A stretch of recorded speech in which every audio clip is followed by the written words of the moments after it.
What is up, scent heads, smell beast, and frag freaks? It's your boy. My name is Mega Dave, and today I'm feeling a little nostalgic. That's coming up next, and this is Oh So Fresh.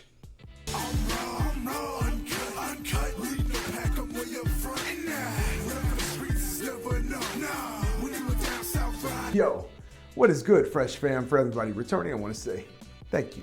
And if this is your first time here, welcome.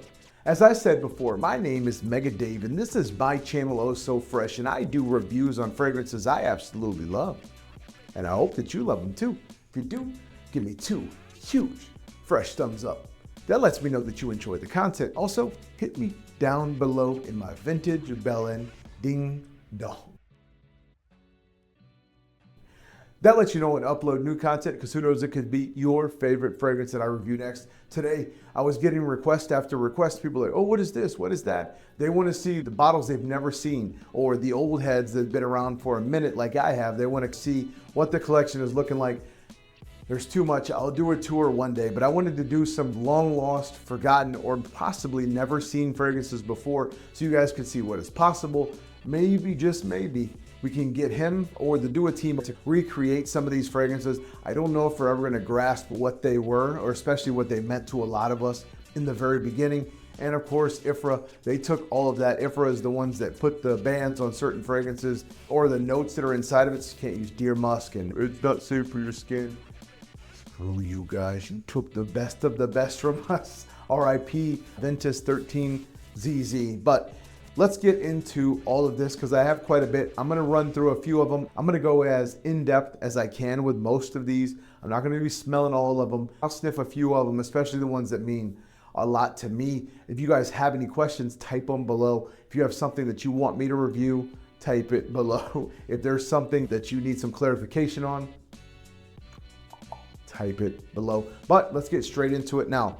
The first one I got here is one, it means a lot to me. This one, Mr. Dua. This one was given to me in Dubai from Masam. From my knowledge, there's only maybe 5 to 10 of these in the world, which means a super ton to me. This is Mr. Dua, special presentation, even inside, just takes it to the next level here. It says Dua inside in a gold plaque. It's like the gold button for Dua here, and then on there says Mr. Dua. This is a through and through Middle Eastern Arabic oud heavy fragrance with some citruses in the back. I don't wear it very often because it means so much to me. This was like a great honor because there only a few got it. Some close confidants of his got this. I know he has one as well. This one will stay in my collection forever just because of the meaning behind it and because it was so special. He gave it to me in Dubai when I was over there, so I got a chance to wear that. Just beautiful. And the presentation by itself too, the box, just next level stuff. It's a much larger box than the 100 mLs came in, plus it had the plaque, so I'm extremely blown away with it. Now, the next ones that we're gonna get into are ones that most people do not have and probably have never seen. Dua, for a little tiny select few, had wooden boxes. This was liquid mind control. You open it up, inside was the fragrance, right? And you had your bottle. It had a little shipping stuff to rest. These were really cool. This was liquid mind control. There was a few others. Casino Royale. Both of these all limited edition, very minimal. I'm sure Masam himself probably still doesn't have these at all, but I do. And these are gonna stay with me forever. I'll die with the little wooden boxes as well too, because I got them and you don't. All right, now getting into some more weird ones, just some ones that a lot of people have never seen, like a Dua Christmas. It's a Christmas fragrance, very limited. Most people probably never even heard of it. I think he's done some different ones since then. I think 2024, I think he did a Dua Christmas one, I'm not sure. But you got this one, and another one very similar like it is like the Chocoholic. So it's a chocolate fragrance, surprise. But it's one that really actually really good. You can see how much got banged on this one over the time. Those are just 2 quick random ones, chocolate ones, a fragrance that smells like Christmas. The next one that we're gonna talk about is a brand he used to have. Him and Mike started this back in the day. It's called Uno, and it had a little, let me block my face. But this one was a little citrus, lavender, like a fougere type of fragrance. Haven't used this much because it is rare. Not too many people have these. Only the OG heads know about this. If you know about it, type below. Jordan, you're probably in here. Hopefully you're watching this. You know about these. And some of these coming up, you're probably going to lust over as well. Getting into another one, speaking of Jordan, one of his absolute favorites, Pineapple Mojito. He had a bunch of different mojitos. This one is one of my favorite ones. So I just wanted to showcase these. These are the old school. I don't even think you can recreate this correctly anymore, but just so authentic. Pineapple Mojito, little mint, little pineapple. Most of these, like these older duas, these gold tops is what we call them. They're just so strong. They were back in the day before Ifra put an ixnay. Now Dua is still strong. Don't get me wrong. That rhymed. I can do this all night long. But it's just, maybe it's nostalgia from my end, but they don't have that same oomph like they used to and that longevity that I really like. But that Pineapple Mojito, a beautiful fragrance as well too. I don't know, I think they remade it. And if they didn't, they really should. Get down in the comments, let me know. If we get enough push, I can get it made, okay? Now, let's get into some more that we got down here. Another one of the original Dua fragrances that put him down when he was starting his Royal Elixir. Just absolutely incredible. This is like a smoky pineapple fragrance, not to be confused with a lot of the others. This is not an Aventus. This is grapefruit cardamom. It's warmer, so don't get it twisted. This actually is a beautiful little fragrance itself. Another one that I got on the table here is one of the limited editions, Cannabis with the Mobster. Smells like weed, but the juice, damn boy, that thing dark. So this was a limited edition one. So was this one, the Mobster in Sin City. These were very small runs of fragrances, but these are ones that I'll keep forever. R.I.P. to my boy Hangover with the Mobster. If you have not been around, there's another fragrance in a bottle that looks just like this. Through the years, there's been different kinds of caps. This was that Hangover bottle, and this one makes me miss it so much. Hangover the Mobster was like this graham cracker, spicy, boozy, it was an amazing fragrance. I sent that over to the lab, my last bottle that I had. It spilled everywhere, I guess, in transit, RIP. He was never able to remake it. So we're hoping, we're praying we can get this one day. But I do need another bottle, and I would pay literally anything for it. So if you're here watching this and you have Hangover with the Mobster, hit me up. I'll buy it, no questions asked. I need it, okay? Now, getting into some other crazy ones. Let's look at these three, which most people probably never heard of. He had this limited edition run, Supernova, this one's Rebirth, Supernova Noir, and then Supernova, La Cosa Nostra. This is that black coffee fragrance, just nuclear. This one, that sucker, you can see how much is gone. But these three were such a limited, I have just drops left of these, but they were limited editions. There were 3 sets. These two came in a set, and this was a separate one. I was just showing these that people have never seen. Supernova was a huge hit, and he made these add a little layer next to it. So those three, absolutely amazing. We're gonna get into this too. Over here next to me is during the old COVID times. I know everybody's favorite time. This one happens to be Casino Elixir, the fragrance that put Dua on the map. But during COVID time, I don't know if we can say that anymore. If I can't, I'll bleep it out. A lot of companies, especially fragrance companies, weren't able to stay in business. They weren't essential. So he had a great idea, and the team over there, let's make hand sanitizer because everybody wanted these back then. And why don't we put some Dua power to them? So they're extremely strong. I'm not gonna spray this because I'm doing testing on other fragrances. They just don't make them anymore, but I have a whole bunch of these. I think he did Pop Cherry, which is Tom Ford Lost Cherry, Supernova for sure, Casino Elixir, and some others. But these were things from the lure of Dua back in the day that I'm gonna keep around forever. I just cherish those things. Yeah, speaking of, here's the Supernova too. So there's a few different ones that he had. Another weird was, and I don't know if these still are out or not, but this is Casino Royale Nights. And this is a hair mist. So this is a safe for your hair. It's a safe, I'm an Italian. But you spray it all in your hair, ladies. Men, if you got long hair, short hair, if you're bald hair, rub it in there, whatever, it doesn't matter. But it was just a cool little thing that they did for a while. I don't know if they still have them. If they do, then I don't know why this is on the vintage list, and I should have done research first, but here we are. Anyway, now getting into some really nostalgic things. The very first thing that I'm gonna show here is the Poseidon's Elixir 13ZZ. Now, this is what brought me over to Dua. So just like most people, they had Aventus, you're probably searching around for another version of it, right? And you're trying to see what was around.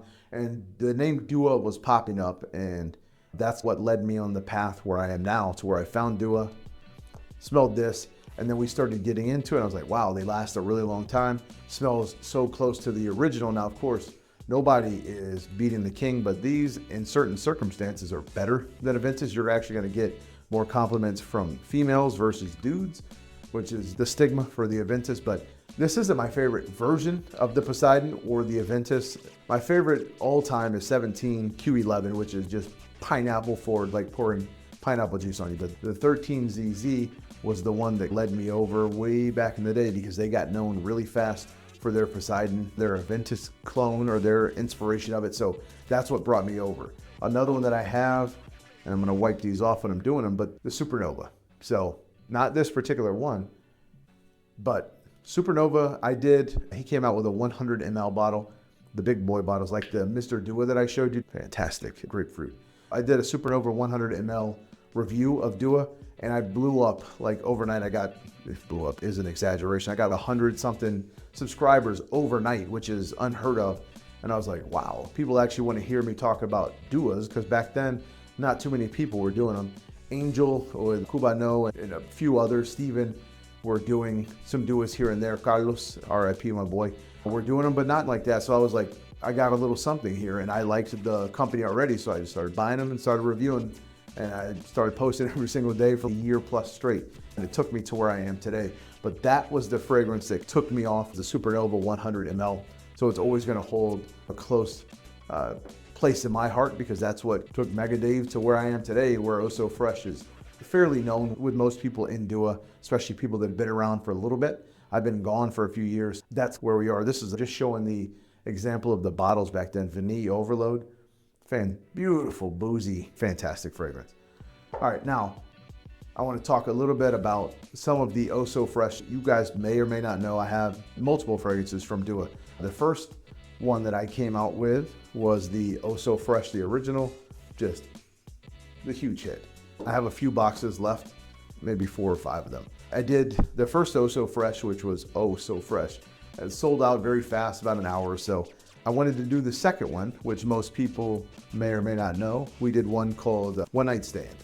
I wanted it to be more niche and more challenging. This was the cinnamon. It didn't take off as good. I think there's still bottles left like a few years later, which is, for me, look, I made the fragrance that I loved. A lot of people enjoyed it. It's very strong fragrance. It's cinnamon. It's very boozy. It's spicy as hell, but it's powerful. We had many renditions of this. So we did the original. This was the very first bottle that I got of the One Night Stand before we did any revisions. Then I got to the second one. You see I drained that one down to where we got the final version. We had little mini samples before to figure out where we were going with it. I had the notes written and we tweaked it from there. Those were ones that hold a close place in my heart. Then we had another one before this. We were gonna do a coffee fragrance. And this was Au Cafe, which nobody has heard of, no one has seen. I don't think this was ever released. This was a coffee fragrance. I love coffee fragrances, but this is like a black coffee, very strong. They put a wood plaque on this thing, never to be seen again, but it's part of the lure for Dua for me. I'm not gonna wear it. It's not something I would ever gravitate towards. I did try it. It just wasn't for me, and there was no way I was putting my name on it. So we did a semi-bespoke of it, and Au Cafe it was, and there it stays. So getting into some other cool ones that I had my hand in or had made. One was Bad Guy. I'm a huge wrestling fan, so for people that don't know, Bad Guy was Razor Ramon, Scott Hall. He died, and I wanted to do something in his memory, so I reached out to Sam and I said, hey, I have this idea. I started sampling, because I always have a ton of notes. I have a bunch of fragrance oils, and I would mix and try. So I said, hey, Sam, let's get a fragrance for him, for the memory. A huge fan as well. Absolutely, broski. We put this together, has the infamous cocaine note, or the cocaine note. And we made a fragrance that I think is extremely good fragrance that still to this day they make. This is a different bottle. This was back in the day. So I think they've redone it since and had to take his likeness off of it. Still very beautiful, amazing fragrance. Another one was Hashtag Candy. This one still made. They make a different bottle now. But this was the OG, and you can see this is the very first bottle ever made. I was so excited. If you go back and watch my video, oh man, Still to this day, one of my absolute favorite scents. It's a nostalgic high school Liz Claiborne candy fragrance. It's an amazing fragrance. Had him make this for me, and back when people were joking about it, oh, it's a kid's fragrance or whatever, you can't even buy a little baby bottle for less than $100 now. But I had him make this, and this was the very first bottle, and I've drained it to almost nothing. And the new ones are good. They smell as good, but it just doesn't hold the place like the original one did. So this one will hold a place for me for a very long time. And another one that we have is this. This is Fragcom's Toxicity. People in Fragcom can be a little toxic, and Sam was extremely upset with people that were giving him backlash and talking crap about Dua, so he made this fragrance, which this is not the original one, of course, but this was the first bottle. He sent this over, and I sprayed this on Alive, and I've kept it, and I've used it down to the brim. This was a funny one that I was sent, and this will hold forever in my collection because it's the first one. There's no label to it. Those, for some reason, mean a lot to me. I have bottles of the other ones, or the regular ones. They've changed the label twice thus since, but still gonna hold a place to me, and it was one that I released out on Live and sold out and all that stuff too. Makes me proud. All right, now I want to get into two. For those that don't know, for a little bit, a short time, Dua was sold on Amazon, and two of the fragrances that came out were Sonic Boom and Stealth. I have reviews of both of these, so you can check those babies out. Stealth both of these were really good. Sonic Boom was a little more received. Stealth, you had to be a man's man to smell it. So this was that leather jacket over a fire, gasoline, straight booze, or straight just masculine. Sonic Boom was a little more tolerable, if you will, but both very, very masculine. But they were limited edition runs, never to be seen again. These two will always stay in my collection. You can see I've actually used quite a bit of that. You have to be a man's man or a woman's man. If you are into that, you really want to be different and I think for the Stealth, when I mentioned this, it was like taking a leather jacket, putting gasoline on it, and then putting it over an open fire. That element is how it smells. Sonic Boom, a little bit more. It has some citrus to it, but still both very masculine scents nonetheless. Those two will stay in my collection absolutely forever. Now I want to get into a few of these rares. I'm not going to go over them very much, but I'm just going to show them. Cafe Oud, one that, like I mentioned, Jordan, you know what this is about. Another one called Azrak. A lot of these just had generic labels that said Dua, and then he just plopped these on the side. See the different colors? This was the different years and the different eras. So that's Azrak, Cafe Oud. We got literally one called Pure Bourbon that smells like pure bourbon. Just straight booze. I just got drunk. Desert Dust. This one, Hustle. So good. I forgot what that's the version of, but this was like way back in the day. Garden of Eden, which was 1 million. Really good fragrance. Then we have some that I'm sure even Massam doesn't even know that he has, but I got ones just literally labeled 60-40 and 50-50. Both just boozy smelling fragrances. I don't even know what they're of, but they're in my collection. They have literally nothing on them. They literally have nothing on them. I don't even know what they were from. I'm sure these were just like anyway, I got them. They're in my collection and they'll be there forever. Some of the last few that I got here, Ocean Mist Men. They've remade this since, but still it's in my collection. This one, Wahid, been around for a long time. And then getting into another one, Fade O'Clock, just a barbershop fragrance through and through.